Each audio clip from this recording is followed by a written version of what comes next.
So hi guys, good morning. তো অনেকদিন ধরে এই কাজগুলো কেউ দেখা হয় না, তো লাইফটাকে একটু অন্যরকমভাবে চেঞ্জ হয়ে গেছিলো। তো যাই হোক, আবার নতুন করে শুরু করতে চলেছি।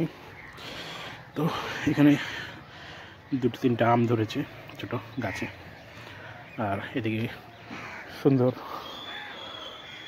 ফুল ফুটেছে।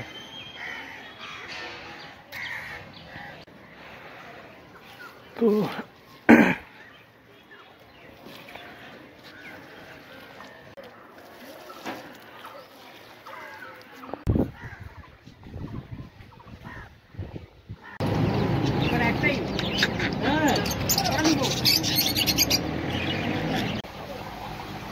ছেলেটা গেছিল, দুইটা ছেলে অসুস্থ, বৌদি অসুস্থ, আমি অসুস্থ।